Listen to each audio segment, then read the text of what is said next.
Donald Trump with Theresa May at the G20 Summit in Germany last year. Photo, Getty. Karl McDonald. 4 hours Friday, January 12, 2018. Donald Trump's cancellation of his visit to the UK has caused a stir, with the US president concocting a tweet to blame a favorite scapegoat, Barack Obama. He wrote, "Reason I cancelled my trip to London is that I am not a big fan of the Obama administration having sold perhaps the best located and finest embassy in London for peanuts, only to build a new one in an off location for $1.2 billion.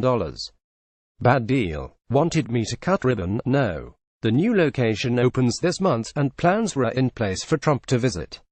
However, the explanation given for the cancellation, whether the president himself believes it or not, is riven with a surprising number of factual inaccuracies. 1.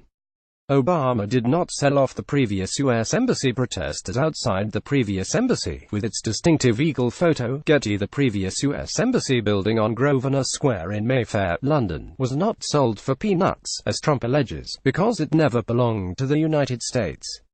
The building is owned by the Duke of Westminster, one of the biggest landowners in London. The square itself takes the family's surname, Grosvenor. The current Duke, aged 26, is worth more than £9 billion, making him the richest person under 30 in the world.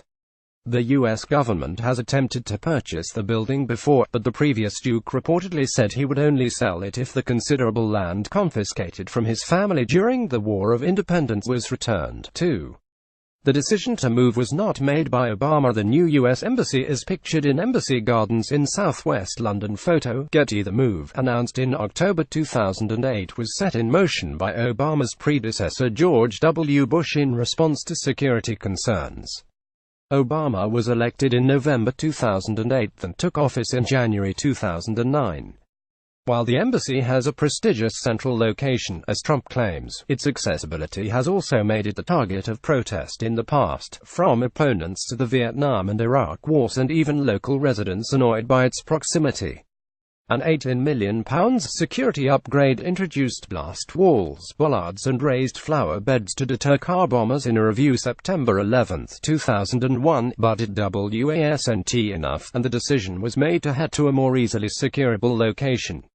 3. Protests, not the embassy move, were likely to blame. Several protests against Trump's policies and his mooted visit have taken place in Whitehall. Photo, Getty. The question of the Trump state visit has been thorny in Britain ever since Theresa May extended the invitation after her early and awkward visit to Washington, D.C. in January. Mass protests have already taken place against such a visit, and bigger ones might be expected were he to attempt a trip. Around 4% of Britain's 2.5 million people said they would protest a visit, according to a poll last year.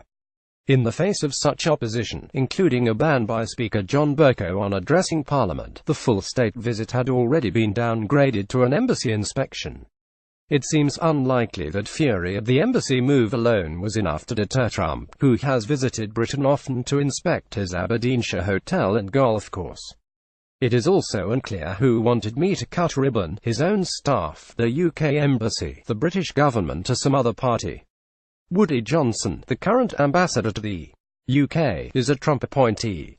In news, https://innews.co.uk